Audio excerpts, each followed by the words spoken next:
다음 안식일에는 온 시민이 거의 다 하나님의 말씀을 듣고자 하여 모이니 유대인들이 그 무리를 보고 시기가 가득하여 바울이 말한 것을 반박하고 비방하거늘 바울과 바나바가 담대히 말하여 이르되 하나님의 말씀을 마땅히 먼저 너희에게 전할 것이로되 너희가 그것을 버리고 영생을 얻기에 합당하지 않은 자로 자처하기로 우리가 이방인에게로 향하노라. 주께서 이같이 우리에게 명하시되 내가 너를 이방의 빛으로 삼아 너로 땅 끝까지 구원하게 하리라 하셨느니라 하니 이방인들이 듣고 기뻐하여 하나님의 말씀을 찬송하며 영생을 주시기로 작정된 자는 다 믿더라. 주의 말씀이 그 지방에 두루 퍼지니라.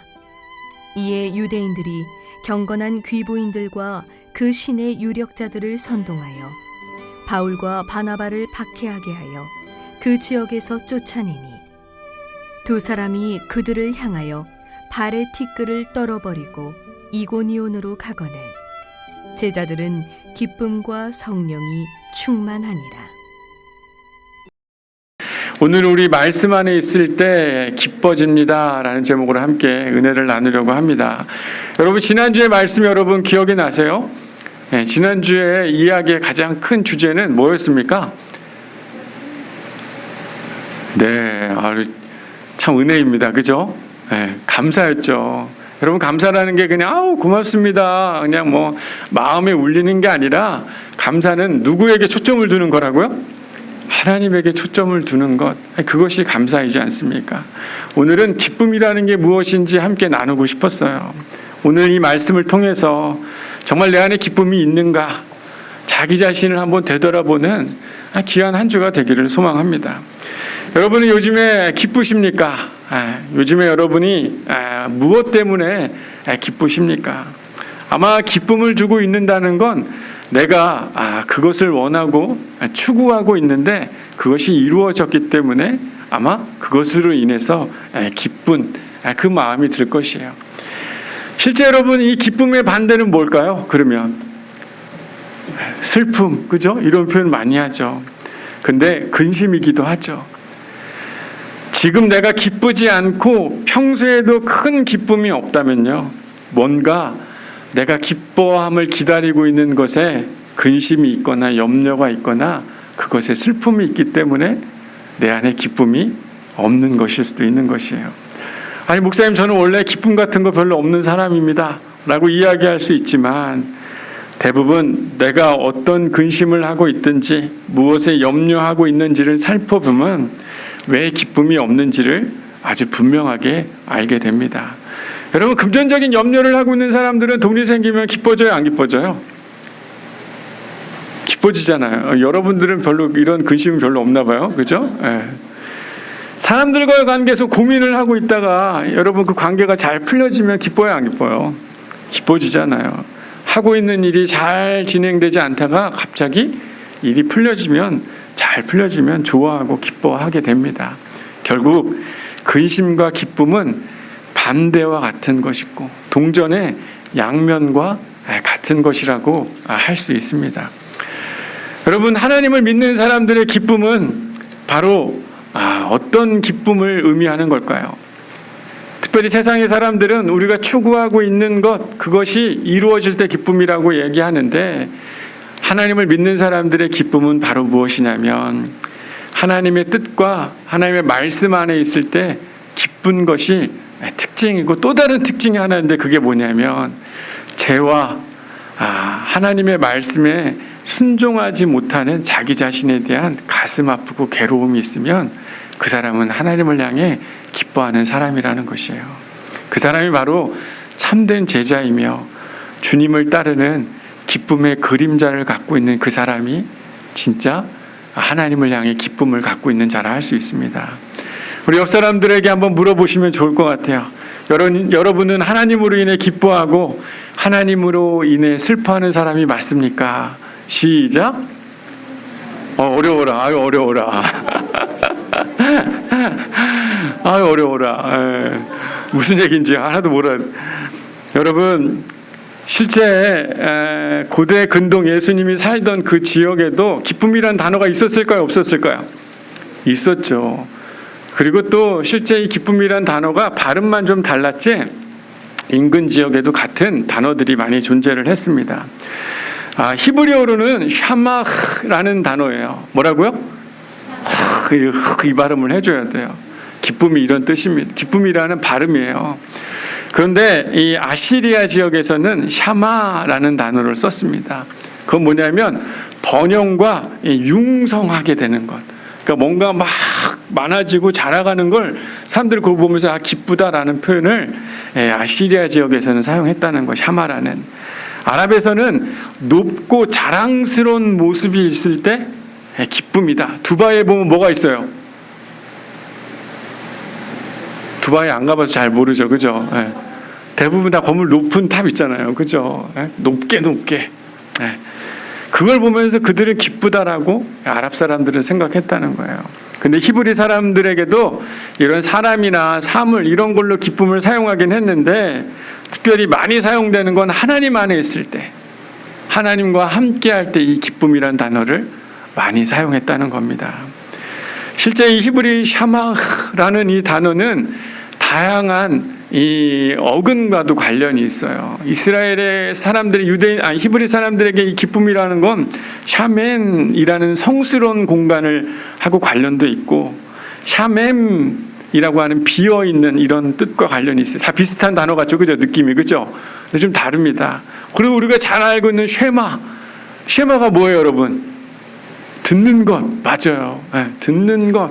생각해 보면 이 히브리인들에게 기쁨이라는 거 뭐냐면 성스러운 곳에 비어있는 곳에 누구의 말씀을 듣는 것, 하나님의 말씀을 듣고 있을 때 그게 진짜 기쁨이다라고 히브리 사람들은 생각했다는 겁니다. 바로 하나님의 그 말씀 안에 있을 때 그들은 기뻤다라고 그 말을 사용하고 있는 것이에요. 아마 우리 안에 하나님으로 인한 기쁨이 없다면 우리는 다른 것에 기쁨이 있기 때문에 하나님을 향한 기쁨이 없는 것입니다.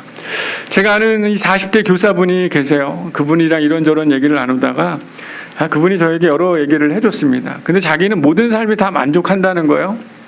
경제적으로도 어렵지 않고 사회에 덕망 있는 직업이라 만족스럽고 아이들도 잘 크고 있고 아내도 돈도 잘 벌고 그래서 주말만 되면 캠핑을 가요. 그래서 저는 너무너무 지금 행복합니다. 그래서 특별히 하나님이 필요 없어요, 목사님. 저를 보고 교회 나오라고 하지 마세요. 저는 지금 모든 게 만족하니까 하나님이 그렇게 필요하지 않아요. 그러면서 얘기를 하다가 그래도 한번 잘 생각해봐. 그래도 뭔가 좀 만족스럽지 못한 거 있지 않아? 그랬더니 딱 얘기를 하더라고요. 제가 캠핑을 하면서 장작을 피울 때는 너무 좋은데 장작이 다 꺼지면 어떻게 되는 거예요? 다 식구 재로 바뀌는 모습이 그렇게 허무하다라는 거예요. 그 빈틈을 제가 이렇게 비집고 들어가서 어떻게 하는 거예요? 그래, 네가 다 완벽하고 완전하고 행복하고 기쁜 것 같이 그렇지 않아. 누구에게나 허무하고 만족스럽지 못한 삶이 우리 삶에 분명히 있다. 그래서 그 우리의 기쁨을 채울 수 있는 완전한 하나님이 필요한 거야. 여러분, 예레미야서 우리 2장 13절 한번 말씀 한번 찾아볼까요? 예레미야서 2장 13절. 우리는 완벽한 것 같지만 허무함이 있다는 것을 예레미야 선지자가 왜 너희들이 허무한지 분명히 이야기를 해주고 있습니다. 예레미야 2장 13절 말씀이에요. 우리 함께 찾았으면 한 목소리를 읽어보겠습니다. 시작. 내 백성이 두 가지 악을 행하였나니 곧 그들이 생수의 근원이 되는 나를 버린 것과 스스로 웅덩이를 판 것인데 그것은 그 물을 가두지 못할 터진 웅덩이들이니라. 뭐라고 얘기하는 겁니까?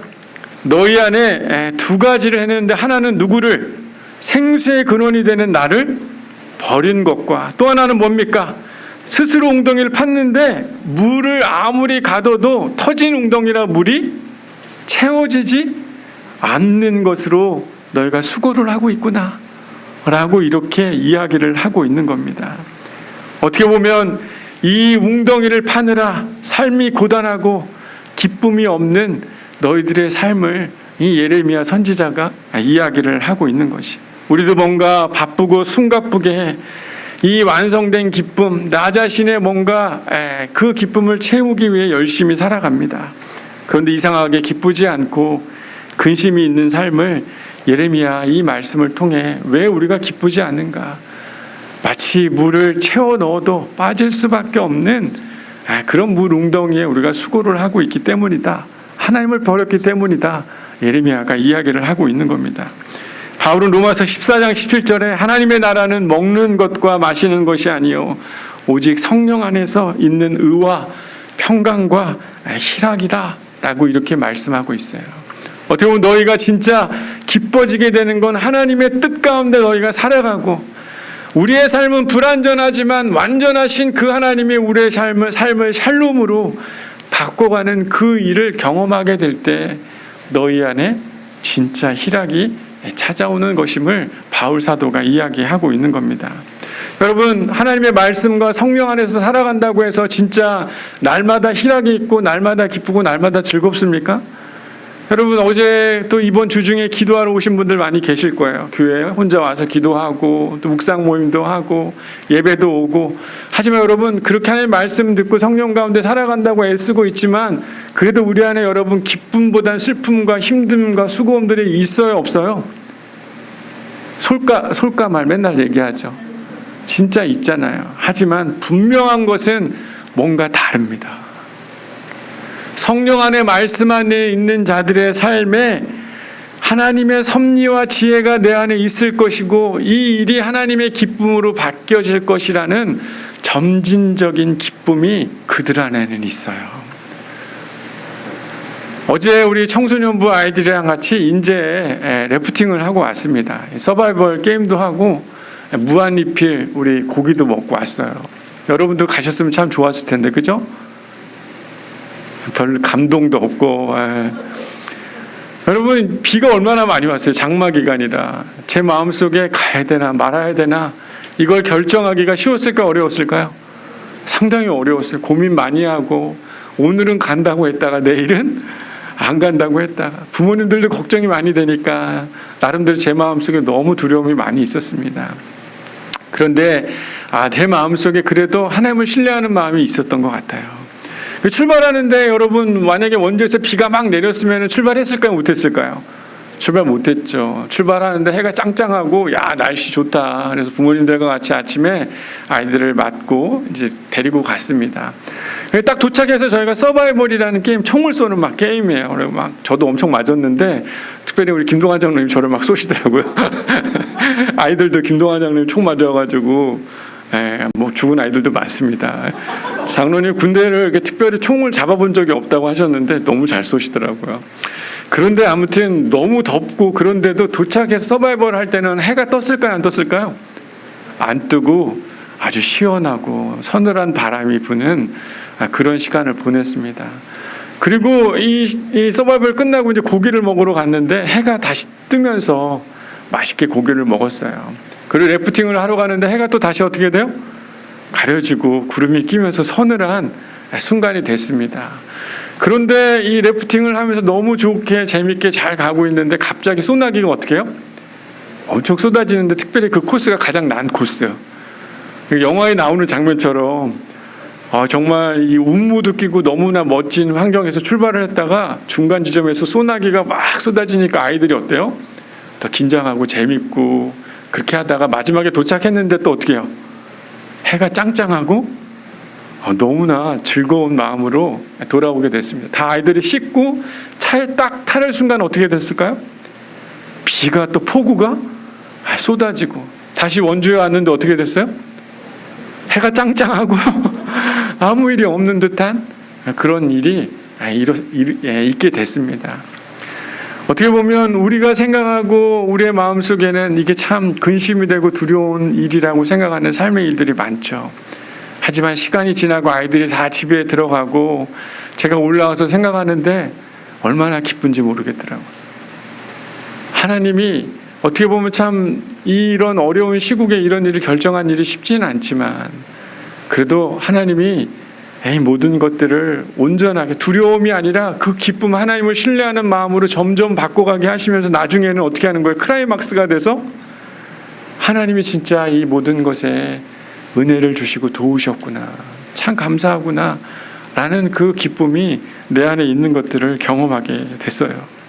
어떻게 보면 하나님이 인도하심이 있을 거라는 막연함이 점점 우리 안에 기쁨으로 찾아오게 되는 성령과 말씀에 있는 자들의 삶이 마치 그러한 모습이라고 저는 생각합니다. 여러분, 오늘 본문의 마지막 절 한번 읽어볼까요? 우리 오늘 본문의 마지막 절 13장 우리 52절 한번 읽어보겠습니다. 시작. 제자들은 기쁨과 성령이 충만하니라. 여러분, 특별히 오늘 본문은 이 바나바와 이 바울이 제1차 전도행을 하던 그 이야기 중에 하나입니다. 특별히 비디시아 안디옥이라는 지역에서 복음을 전했는데 결국에는 이들이 이 바울의 복음의 소식을 듣고 52절 말씀처럼 제자들이 기쁨과 성령이 그들이 충만해졌다라고 이야기를 합니다. 근데 여기서 충만해졌다라고 하는 건 완성형이 아니라 진행형 단어를 쓰고 있어요. 그러니까 한번 이 충만해진 경험이 아니라 지금도 어떻게 되는 거예요? 충만해지고 있는 게 계속되어지고 있었다라는 것을 성경은 그 표현을 하고 있습니다. 특별히 오늘 본문의 이야기, 우리 사도행전 13장 14절 한번 볼까요? 오늘 본문은 아닌데 13장 14절 바로 앞에 있죠. 13장 14절 말씀을 읽어보면 그들은 버가에서 더 나아가 비시디아 안디옥에 이르러 안식일의 회당에 들어가 앉아 있었다. 그랬더니요, 38절 39절 이렇게 보면 예수를 힘입어 제사함을 받을 수 있으며 모세의 율법으로도 의롭다 하심을 못 받았지만 이 사람을 믿는 자는 의로울 수 있다고 하면서 예수 그리스도를 바울이 전하기 시작합니다. 예수의 복음을 전하고 있는 거예요. 그랬더니 이들의 반응이 13장 42절 43절에 뭐라고 적혀 있습니까? 그들이 나갈 때 사람들이 청하되 다음 안식일에도 이 말씀을 어떻게 하라고요? 하라. 그러니까 지난번 얘기한 거 말고 끝나지 말고 어떻게 하라는 거예요? 더 듣고 싶다는 거예요, 말씀을. 유대인과 유대계에 입교한 경건한 사람들이었지만 바울과 바나바를 따르면서 이들을 향해 이들의 모습을 보면서 바울과 바나바가 뭐라고 그러냐면 하나님의 은혜 가운데 너희가 있게 되기를 원한다라고 그들을 축복하는 이야기가 나옵니다. 결국엔 유대 교회에 입교한 사람들이었지만 예수를 따르는 사람들로 이들이 바뀌게 된 거예요. 44절 한번 말씀을 볼까요? 우리 44절에 보니까 그 다음 안식일에는 온 시민이 거의 다 어떻게 했다고요? 하나님의 말씀을 듣고자 하여 그들이 모였다라고 이렇게 하고 있습니다.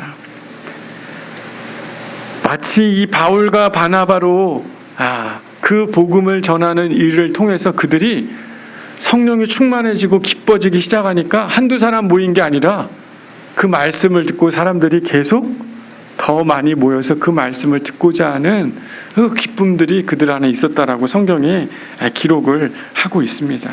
어떻게 보면 이들은 지금 막 복음을 들은 거예요.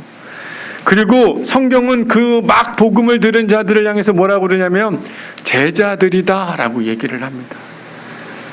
성경에서 쓰여진 예수 그리스도를 믿는 이들, 하나님의 말씀을 듣고 기뻐하는 자들, 그 말씀 가운데 있으려고 하는 그들을 제자들이다라고 성경이 오늘 기록하고 있는 것이에요. 바로 이들이 이렇게 기뻐하고 말씀 가운데 있기를 원했던 것은 바로 하나님의 말씀 때문이었다라고 오늘 본문이 아주 강조를 많이 하고 있습니다. 44절을 보면 여러분 이런 표현이 있어요. 하나님의 말씀을 듣고자 하여 그들이 모였다. 그들이 하나님의 말씀을 들으려고 모인 것이에요. 46절에도 보면 바울과 바나바가 그들에게 누구의 말씀을? 하나님의 말씀을 담대히 전했고 47절에도 보면 주님이 명하셨다는 것은 주님이 말씀하신 것을 그들이 전했다는 거예요. 48절에도 보면 하나님의 말씀을 찬송하며 영생 주신 것을 그들이 믿었다라고 얘기합니다. 49절에도 보니까 주의 말씀이 점점 더 그 지방에 두루 퍼져나갔다라고 이야기합니다. 그러니까 이 비시디아 안디옥 사람들은 하나님의 말씀이 그들의 삶에 어떻게 됐다는 거예요? 계속 영향을 받고 채워지면서 그들이 더욱더 기뻐해졌다라는 것을 오늘 본문이 아주 중요하게 강조를 하고 있는 겁니다. 그런데 특이한 점은요, 오늘 본문 중에 하나님의 말씀이 언급되지 않는 두 부분이 등장합니다. 그 부분이 어디냐면 45절에 보면 유대인들의 모습이 등장하는데, 이들의 모습이 어때요? 시기가 가득하고 바울이 말한 것을 반박하고 뭐 했다고요? 비방했다. 50절을 보면 선동하여 바울과 바나바를 박해하고 쫓아내려고 하는 모습을 보여주고 있습니다. 어떻게 보면 하나님의 말씀 안에 있는 자들은 기쁘고 그 말씀을 더 듣고 삶이 변화돼서 주의 제자들이 되고 있지만, 하나님의 말씀을 듣지 않는 자들의 모습은 어때요? 시기하고 원망하며 그들을 내어 쫓으려고 하고 있는 그 어리석은 모습들이 오늘 대조돼서 분명하게 보여주고 있는 것이에요. 여러분, 성경은 우리에게 항상 기뻐하라 라고 이렇게 말씀하지 않습니까? 근데 여러분, 이 기뻐하라는 것은 우리가 늘 즐거울 수 있는 것들을 추구해라, 너가 좋아할 만한 것을 추구해라 라고 이야기하는 게 아니라, 상황에 기뻐하라 라고 말하는 게 아니라, 하나님의 말씀 안에 거하기를, 하나님의 말씀 안에 너희가 거할 때 그것이 바로 너희에게 참된 기쁨이 되고, 그것이 하나님이 너희를 향한 그리스도 안에 있는 뜻이다 라고 말씀하고 있는 것이에요. 여러분, 우리 요한복음 15장 10절 11절 말씀, 상당히 중요한 말씀인데 한번 읽어보도록 하겠습니다. 요한복음 15장 10절에서 11절 말씀이에요. 한번 찾아볼까요? 왜 우리가 그 말씀이 특별히 그리스도 안에 있을 때 우리가 기뻐할 수밖에 없는지, 요한복음 15장 10에서 11절 말씀 한번 같이 큰 목소리로 한번 읽어보겠습니다. 우리 시작. 내가 아버지의 계명을 지켜 그의 사랑 안에 거하는 것 같이 너희도 내 계명을 지키면 내 사랑 안에 거하리라. 내가 이것을 너희에게 이름은 내 기쁨이 너희 안에 있어 너의 기쁨을 충만하게 하려 함이니라. 우리가 누리는 이 기쁨은 바로 하나님의 말씀 안에, 또한 예수 그리스도의 사랑 안에, 성령의 가르침 안에 거할 때 누구도 경험할 수 없는 그런 기쁨을 너희가 얻게 될 거야 라고 주님이 우리 가운데 말씀하신 것입니다. 말씀 안에 있어 너희 안에 기쁨이 충만하게 되기를 원한다라고 주님이 말씀하신 것이에요. 사랑하는 양문교회 여러분, 진짜 온전한 기쁨은요, 성령 안에 있을 때 더 점진적으로 그 기쁨을 발견하게 되고 계속 진행되는 기쁨인 줄 여러분 깨닫기를 소망합니다. 성령 안에 하나님의 말씀 앞에 서 있는 자들은 범사가 감사하고 두려움 가운데서도 그 기쁨이 있을 거라는 소망을 가지고 살아가게 되는 것이에요. 우리가 아무리 좋아하는 캠핑에 있다 할지라도 소멸하고 사라질 수 있는 그런 재와 같은 그런 모습들이 우리 안에 있다는 것을 깨닫고, 하나님의 말씀, 성령의 가르침, 모든 삶이 우리와 함께 하시는 그분의 도우심을 통해 우리가 더욱더 기뻐질 수 있다는 사실을 우리가 다시 인식하고 깨닫게 될 때 우리는 진정한 기쁨의 사람이 될 줄 믿습니다. 요즘에 기쁨이 없고 여러분 뭔가 근심이 있고 뭔가 무겁고 두려운 사람들이 있다면요, 다시 진리의 말씀 안에 다시 세워지기를 소망합니다. 진짜 우리가 기쁨이 없이 그냥 내버려두고 이렇게 살아가고 있는 건 뭘 의미하는 거예요? 그냥 그 상태를 내가 묵인하고 그냥 아무렇지 않게 살기 때문에 기쁨이 없는 것입니다. 터진 웅덩이를 열심히 파고 거기에 열심히 물을 채우며 열심히 수고하면 좋아지겠지라고 생각하지만, 하나님을 버리고 하나님의 말씀 가운데 있지 않을 때는 아무리 수고해도 그 기쁨이 다시 회복될 수 없음을 성경은 우리에게 말하고 있지 않습니까? 여러분, 하나님께 나아가기를 소망합니다. 신앙의 연수가 많다고 해서 이 기쁨이 생기는 것이 아니라, 오늘 이 안디옥에 있었던 이 사람들은 정말 이방인이고 복음을 처음 들었지만 그 말씀이 그들 안에 자리 잡기 시작하고 하나님의 은혜가 그들 안에 있기 시작할 때 성령과 기쁨이 그들 안에 충만했다라고 말하고 있듯이, 우리가 다시 그분의 말씀 안에 우리의 삶이 세워지기 시작할 때 우리 안에 잃어버린 기쁨들이 다시 온전하게 회복되는 그런 일들이 있으리라고 믿습니다. 주님께서 수고하고 무거운 짐진 자들아 다 내게로 오라, 내가 너희를 쉬게 하리라. 내가 이것을 너희에게 이름은 내 기쁨이 너희 안에 있어 너의 기쁨을 충만하게 하려 함이다 라고 말씀하신 주님의 말씀이 저 여러분의 마음에 깊이 새겨지는 한 주가 되기를 소망합니다. 여러분, 요즘 내 마음속에 기쁨이 없고 근심이 많으면 내가 하나님으로부터 너무 멀리 갔구나 라고 생각하면 되는 것이에요. 다시 하나님 앞에 나아가려고 하는 작은 변화만 있으면, 그 말씀에 서기만 하면 우리가 애써서 기쁨이 회복되는 게 아니라 그 말씀이 우리를 살아있게 하고 살려내게 하며 그 말씀이 우리 안에 새로운 기쁨과 소망으로 우리를 인도해가고 이끌어가는 경험이 우리의 삶에 분명히 경험되어질 줄 믿습니다. 여러분, 주변 사람들이 당신 요즘에 무슨 재미로 살아? 라고 이렇게 물어보면 여러분 이렇게 얘기하면 좋을 것 같아요. 내가 요즘에 하나님 말씀과 예수 그리스도의 사랑과 성령의 가르침 가운데 있어서 요즘에 나는 너무 기쁘고 행복해. 여러분, 그런 누군가가 여러분에게 야, 너 왜 이렇게 기뻐? 요즘에 이렇게 뭔가 달라진 것 같아 라고 이야기할 때 여러분, 그 기쁨이 있어서 그 이야기를 나눌 수 있는 저 여러분이 되기를 소망합니다. 그리고 특별히 이 양문교회가 그런 기쁨을 발견하게 되는 하나님의 축복의 교회가 되기를 소망해요. 우리 옆 사람 보면서 인사할까요? 하나님을 만날 때 우리는 기쁨을 찾을 수 있습니다. 다시 한번 인사할까요? 할렐루야. 네, 우리 기도하겠습니다.